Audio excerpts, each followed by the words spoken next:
So in this session we are going to discuss about the reserved words. So this is the continuous part of our C programming language, okay, and this is also we can say this reserved words as also keywords. So basically what is this keywords or what is this reserved words? So by the name you can see that I am discussing about the reserved words, means the words which had already reserved, right, which had already been reserved. So we can say that in the very first point, certain words that are reserved for doing some of the specific tasks.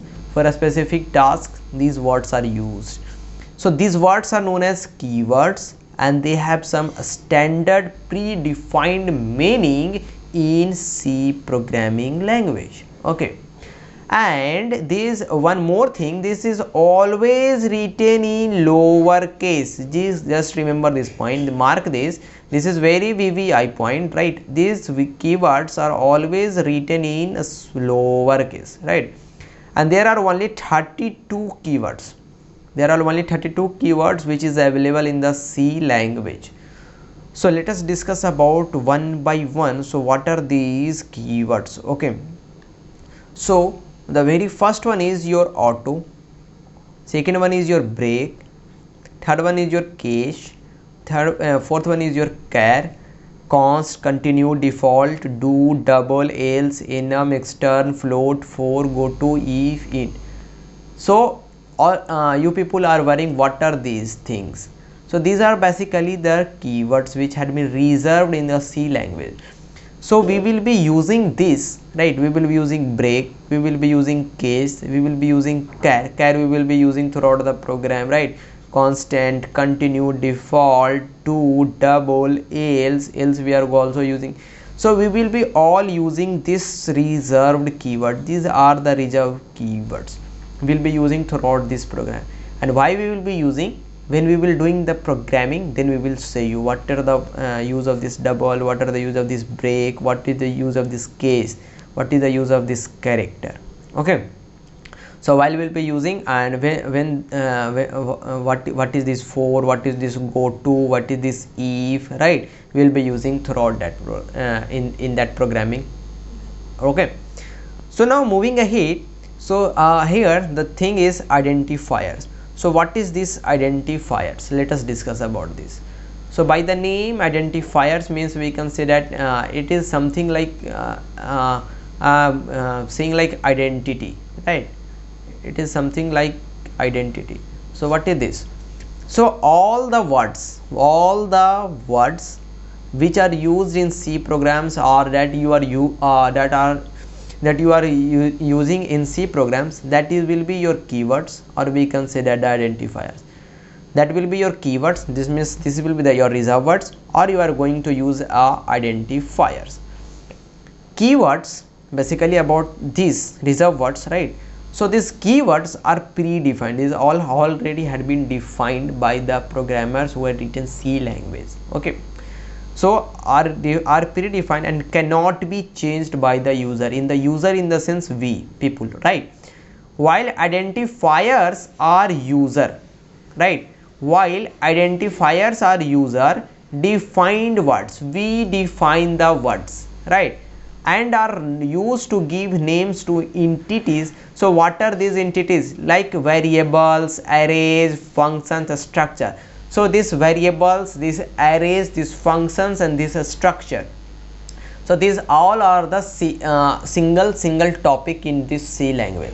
So we will be using we will be learning arrays, we will be learning functions, we will be learning structures, right.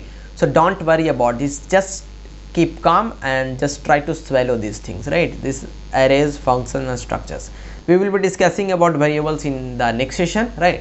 So what are there are some rules for naming the identifiers. So identifiers in the sense is what that you are creating, means user is creating, like you upcoming software engineers, upcoming programmers, right, you are going to create. So what is this identifiers? So there are certain rules. So the very first one rule is the name should consist of only uppercase or lowercase letters or digits and underscore sign. Underscore sign, this comes under the special character. This comes under the special characters, right?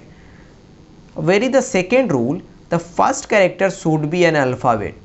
Yes, in the first rule they have defined that it should be uppercase, it should be lowercase, it should be digits. It should be digits, right? And underscore sign. But in the second rule they define that you are the very first character in the sense in the one, like C, we can say that B, this is A, like this is one character, this is one character, this is one character, right? So the first character should be an alphabet, or we can say that start with the underscore, don't start with the digits. Now the third rule is the name should not be keyword, in the sense we cannot use these 32 keywords while naming, right? While naming our own identifiers, right? C is case sensitive. The uppercase and the lowercase letters are considered different.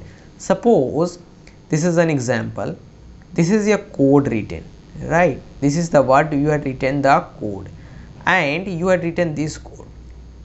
So this will store some of the different values, this code will, and this code is going to store some of the different value, right? So we can say that this code which is written in the lower case and this code which is written in the upper case, these are two different identifiers.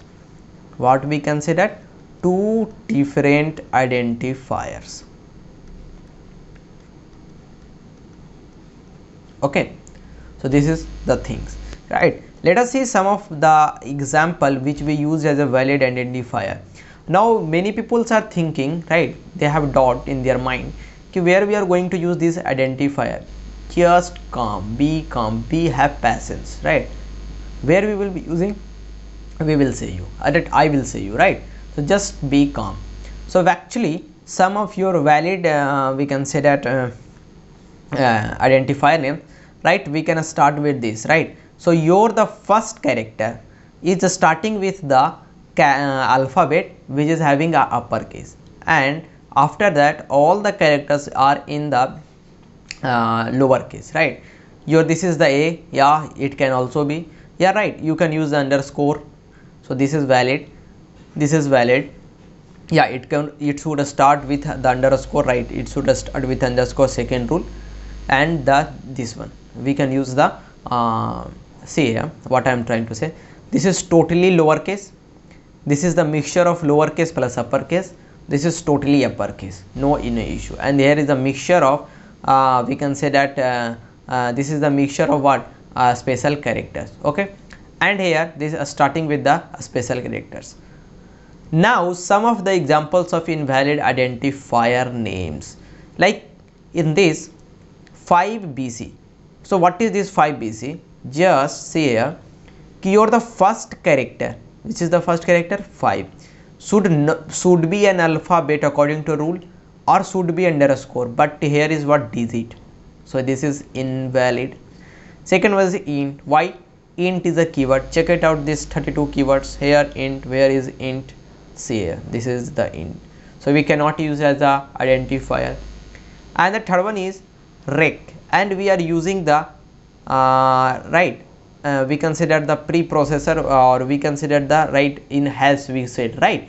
So this hash is a special character. In the case of a special character we only use what? Underscore. This is AVG, no issue, but here is a space, right? Here is a space, and then written no number, which we consider average number. So blank space is not permitted, strictly prohibited, right? So these are some of the invalid identifiers. So in the upcoming lectures we will be discussing about the variables. If this session was helpful, please like, share and subscribe the channel. Thank you for watching this video.